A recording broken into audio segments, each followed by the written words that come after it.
안녕하세요 여러분. 음산한 비밀들 채널에 오신 것을 환영합니다. 오늘은 충남의 한 대학 근처에 있는 집에서 일어난 무시무시한 이야기를 함께 탐험할 것입니다. 그곳에는 결코 편안히 쉬지 못하는 염원들이 가득합니다. 여러분은 그 안에 들어갈 용기가 있나요? 오늘 들려드릴 이야기는 자취를 시작한 한 대학생이 겪었던 무서운 경험에 관한 것입니다. 이곳은 악몽이 단지 잠에서 끝나지 않는 장소입니다. 안녕하세요. 지금은 취직을 해서 회사생활 열심히 하고 있는 공부학과 학생입니다. 취직 전에 제가 겪었던 이야기를 들려드리려고 합니다. 제가 충남의 모 대학에 다닐 때 있었던 일입니다. 처음 대학 시절에 선행도 잠시 1학기에는 기숙사 생활을 했으나 2학기 들어 복학과 사람들도 기숙사에 들어오고 성적도 낮아져서 자취를 시작했습니다. 다시 열심히 공부해서 기숙사에 들어가겠다는 생각으로 월세가 높지 않은 집을 알아봤죠. 그러던 중 평수에 비해서 월세가 많이 낮은 1.5그룹을 발견했고 혼자 쓰기에 충분히 넓은 집이어서 바로 계약을 했습니다. 자취방이 생기고 나서 친구들한테 놀러오라고 이곳저곳 이야기를 하고 다녔죠. 그러다 1학기 때 친하게 지냈던 선배 하나가 있었는데 이 선배에게도 제가 자취를 시작했으니 언제 한번 놀러오라고 말했습니다. 그 선배가 평소에는 표정이 굉장히 어둡고 힘이 없어 보이는 게 특징이었는데 제가 자취하는 모습을 듣더니 갑자기 흠칫 놀라고 가만히 고민을 하는 것 같더군요. 그리고는 생전 본 적도 없는 환한 표정을 짓는 겁니다. 이내 자기가 원래 돈이 차갑다고 말하길래 이런 우연이 있나 싶어서 꼭 한번 놀러오라고 재차 강조를 했습니다. 그런데 조금 이상했던 게 그 선배가 마치 억지로 웃는 것처럼 계속 웃고 있더군요. 뭔지 모를 미화감이 들었는데 특히 그렇게 웃는 건 처음 봤습니다. 일단 그런 기분은 뒤로 한 채 자취를 시작하게 되었는데 아무리 그래도 처음 자취를 하다 보니 기분은 들떠 있었습니다. 하지만 첫날 밤 이 집에서 자고 나서 로망은 순식간에 사라져 버렸죠. 저는 스스로를 기가 센 사람이라고 생각했습니다. 태어나서 단 한 번도 감기에 누워본 적도 없었고 공포 영화를 봐도 이상 깊은 무서운 이야기를 들어도 딱히 머릿속에 오래 남지도 않습니다. 하지만 그 집에서의 첫날 밤에 곧바로 생전 처음으로 방위에 눌렸습니다. 제가 침대에 누워있고 귀신인지 모를 어떤 형체가 저한테 속삭이는 겁니다.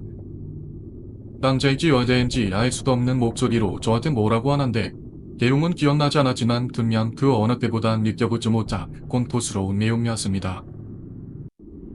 밤이 누는 것도 기억나고 그림자처럼 생긴 그 형체도 기억이 나고 목소리도 기억이 나지만 정작 내용은 전혀 기억이 나지 않았습니다. 뿐만 아니라 집에서 과제를 하다가 조이면 손에 쥐어있던 펜이 가방 속에 들어갈 거라 이상한 곳에 옷걸이가 걸려올 거라 하는 일도 있었습니다. 그 형체는 매일 밤 저에게 찾아왔으며 너무나도 힘들었던 저는 전에 전업하던 선배에게 연락을 해봤지만 바쁘다며 연락을 피하더군요. 결국 과제, 술 등 8가지 이유를 대며 틈만 나면 다른 대학 동기 집에서 자려고 했습니다. 이런 이상한 현상과 함께 매일 밤 시달리는 악몽으로 저는 점점 추추해졌고 부모님께 전화로 이사가고 싶다고 도와달라고 했을 때는 반대하시던 부모님도 오랜만에 본 아들이 초췌해진 걸 보고는 바로 이사를 보내주셨습니다. 이렇게 2달 정도를 지냈던 집을 뒤로 하고 다른 집으로 이사를 갈 수 있었죠. 그런데 문제는 거기서 끝나지 않았습니다. 이사를 간 뒤에도 밤이 눌림에 시달려야 했죠. 그런데 이번에는 내용이 기억이 다 났습니다. 무서운 내용은 아니었지만 그 형체가 저한테 와서는 다시 돌아오라고 속상이더군요. 전혀 화를 내거나 소리를 지르는 게 아니라 마치 유혹이라도 하듯 말을 해댔습니다. 그 후로 며칠 뒤 친구들과 술을 먹고 집으로 가는데 습관이 되어서 그랬는지 어느 순간 전에 살던 집으로 걸어가고 있는 저를 발견했습니다. 신호등을 건너 골목으로 들어가면 바로 나오는 곳까지 와서 정신을 차렸죠. 술병이 싹 날아가고 저는 이사 온 집으로 도망치듯 뛰어갔습니다.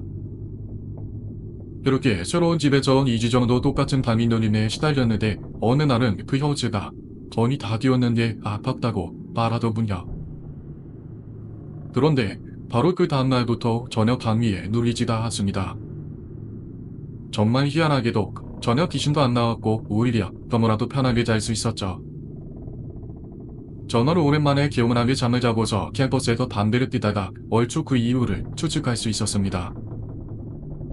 옆에서 학생들이 하는 이야기가 들렸는데 한 학생이 자기가 자취를 시작했다고 자랑하더군요. 술 마실 거다, 밤새 게임할 거다 등등 이런저런 이야기를 하다가 자기가 사는 집에 미치를만 했는데 그 순간 그 형체가 저에게 했단 말이 이해가 됐습니다. 그리고 저도 모르게 웃게 되었는데 전에 살았던 그 선배의 웃음도 이해할 수 있었죠.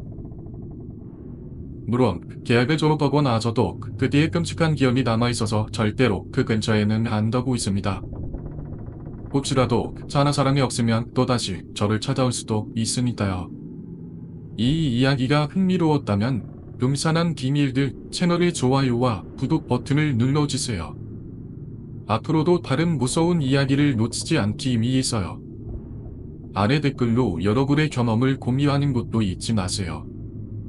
여러분은 이런 곳에서 살 용기가 있으신가요? 다음 영상에서 다시 만나요.